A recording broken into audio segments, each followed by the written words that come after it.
이정후는 오늘 경기에서 슬럼프의 긴 터널을 완전히 벗어났습니다.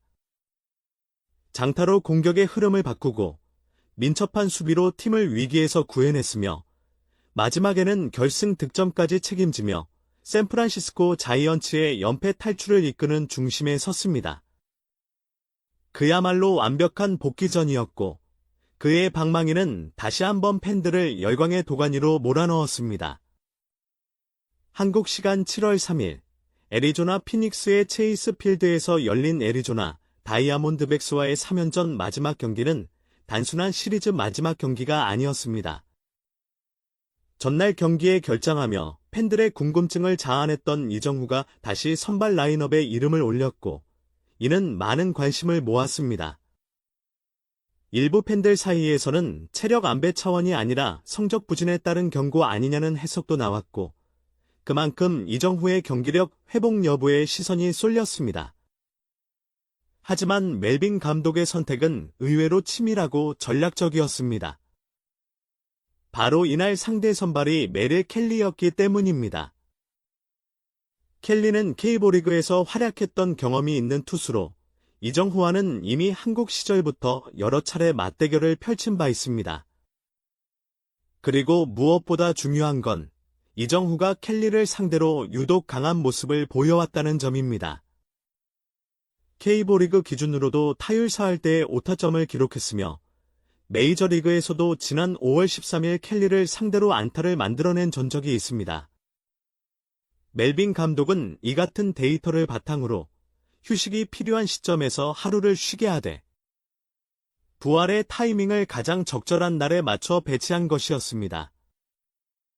이정후 입장에서도 이 기회를 반드시 살려야만 했고 그런 압박감 속에서 타석에 선 그의 눈빛은 더 이상 흔들림이 없는 베테랑의 그것이었습니다. 1회 초 자이언츠가 마이크 야스트렘스키의 솔로 홈런으로 선취점을 올렸고 투아웃 이후 플로레스의 볼넷으로 2사 1루의 기회가 이어졌습니다. 타석에는 이정후가 들어섰습니다. 모든 시선이 집중된 가운데 켈리는 초구부터 스트라이크 존을 파고들며 공격적인 피칭을 시도했고 이정후는 그 공을 단숨에 받아쳤습니다. 타구는 시속 101마일, 발사각도 23도의 완벽한 조건을 갖춘 강타로 우중간 담장을 강타하며 3루까지 내달렸고 시즌 7호 3루타가 기록됐습니다. 1루 주자 플로레스가 홈을 밟으며 이정후의 타점도 하나 추가됐습니다. 놀라운 점은 그 타구의 질이었습니다. 메이저리그 30개 구장 중 절반에 해당하는 15개 구장에서는 홈런으로 인정될 수 있었던 타구였으며 타구 속도와 각도를 기반으로 계산한 기대 타율은 무려 5할에 달했습니다. 이는 운이 아닌 이정후 본인의 타격 메커니즘이 완전히 되살아났음을 보여주는 결과였습니다. 감독의 믿음, 팬들의 기대, 그리고 스스로의 책임감이 절묘하게 맞물린 타석이었고 이정후는 그 무게를 그대로 결과로 옮겨 놓았습니다. 이어지는 2회 말 수비에서도 이정후는 자신의 존재감을 드러냈습니다. 중견수 방면으로 날아온 뜬공을 침착하게 처리하며 팀의 무실점 리드를 지켜냈고 수비의 기본에 충실한 그의 움직임은 자이언츠 벤치에 안정감을 심어주었습니다. 4회 초 두 번째 타석. 마운드에는 여전히 켈리가 있었습니다. 첫 타석에서 초구를 공략당했던 기억 때문이었을까요? 이번에는 투구 패턴이 완전히 달라졌습니다. 초구와 2구는 모두 스트라이크 존을 벗어나는 유인구였고 이정후는 흔들리지 않고 침착하게 지켜보며 유리한 볼 카운트를 선점했습니다. 하지만 켈리도 쉽게 물러서지 않았습니다. 3구째 한복판 체인 지업으로 스트라이크를 잡고 4구째는 타이밍을 뺏는 빠른 공으로 헛스윙을 유도하며 승부를 원점으로 돌렸습니다. 이어진 5구째는 몸쪽 보더라인을 살짝 스치는 까다로운 공이었지만 이정후는 정확히 파울로 걷어내며 승부를 이어갔습니다. 그리고 마지막 6구째.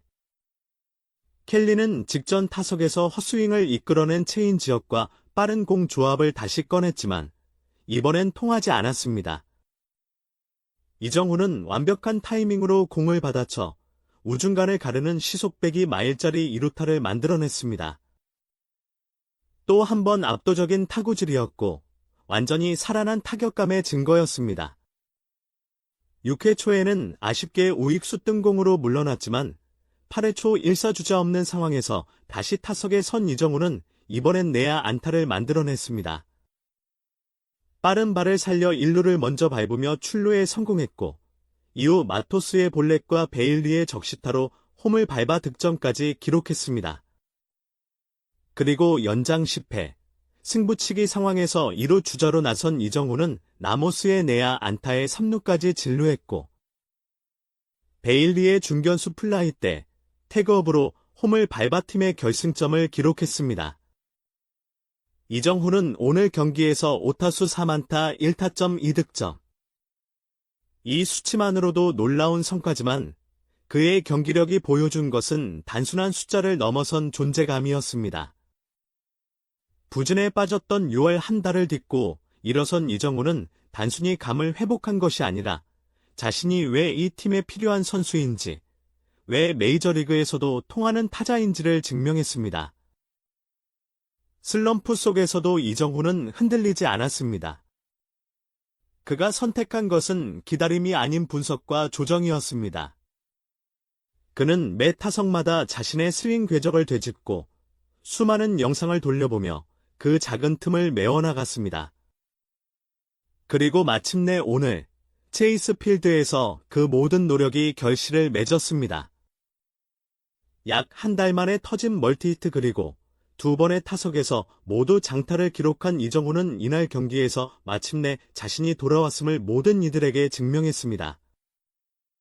단순히 안타를 많이 친 날이 아니라 타격, 수비, 주루, 모든 면에서 완성도 높은 플레이로 팀의 흐름을 바꾸고 결정적인 순간마다 존재감을 드러낸 경기였습니다. 그 중에서도 특히 4회 초 2루타 장면은 이정후의 타격 감각이 얼마나 정교하게 되살아났는지를 명확히 보여주는 상징적인 순간이었습니다. 기대 타율 0.940, 100번을 쳤을 때 94번이나 안타가 되는 확률의 타구는 그저 운이라고 할 수 없는 완벽한 기술의 산물이었습니다. 이는 이정후가 타격의 기술적인 본질을 얼마나 잘 이해하고 있는지를 그대로 보여주는 지표였습니다.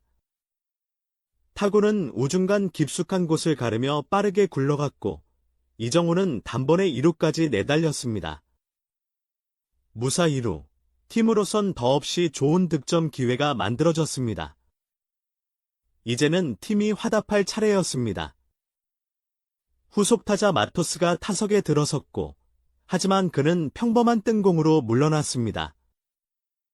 이어진 베일리의 타구는 3루수 정면을 향하는 땅볼이었습니다. 모두가 흐름이 끊기는 순간이라고 생각했을 때 단 한 사람, 이정후만은 멈춰서지 않았습니다. 3루수가 1루로 송구하는 것을 확인하자마자 이정후는 재빠르게 판단하고 단숨에 3루를 향해 전력 질주했습니다. 순간의 판단과 담대한 실행, 바로 이정후의 야구 감각이 빛난 장면이었습니다. 평범한 땅볼 타구를 단숨에 한 베이스 더 가는 기회로 바꾸는 놀라운 주루였습니다. 1사 2루와 2사 3루는 같은 주자 위치처럼 보이지만 득점 확률에서 큰 차이를 보이는 상황입니다. 이정후는 그 미묘한 차이를 발로, 머리로 직접 만들어낸 것입니다. 비록 다음 타자가 범타로 물러나 득점에는 실패했지만 그의 이 플레이는 단순한 주루 이상의 가치를 지녔습니다. 야구에서는 흔히 기회가 지나가면 위기가 찾아온다고 말합니다. 그리고 실제로 4회 말 자이언츠는 무사 2루라는 실점 위기를 맞이했습니다. 타석에는 상대 4번 타자 조시 네일러가 들어섰고 그는 배트 중심에 정확히 맞힌 시속 101마일의 타구를 중앙 펜스를 향해 강하게 날려보냈습니다. 투수 룩조차 고개를 떨구며 홈런을 직감할 정도로 완벽에 가까운 타구였습니다. 그러나 중견수에는 이정후가 있었습니다. 타구음이 울리는 그 순간부터 그는 정광석화처럼 움직였습니다. 곧장 스타트를 끊고 워닝 트랙을 가로지르며 펜스 바로 앞까지 달려간 이정호는 집중력 넘치는 점프로 그 타구를 낚아채며 장타를 지워버렸습니다. 이 플레이는 단순히 멋진 수비가 아니었습니다. 기대 타율 0.610, 10번 중 6번 이상은 안타가 되는 공을 수비 범위와 판단력, 스피드로 막아낸 이정호의 호수비는 자이언츠의 위기를 무실점으로 막아낸 결정적인 순간이었습니다. 배트로는 기회를 만들고 글러브로는 실점을 지운 이정호는 그라운드 위에서 가장 돋보이는 존재였습니다. 그는 그저 개인 성적을 올리는 것이 아닌 팀 전체의 흐름을 이끄는 선수로서의 본분을 완벽하게 수행하고 있었습니다. 오늘 이정호는 단순히 잘한 경기를 한 것이 아닙니다. 그는 샌프란시스코의 중심 타자라는 정체성을 되찾았고 앞으로 팀이 다시 반등해 나가는 여정의 출발점을 만들어냈습니다. 다시 한번 이정호라는 이름은 그라운드 위에서 가장 강력한 신호가 되었습니다.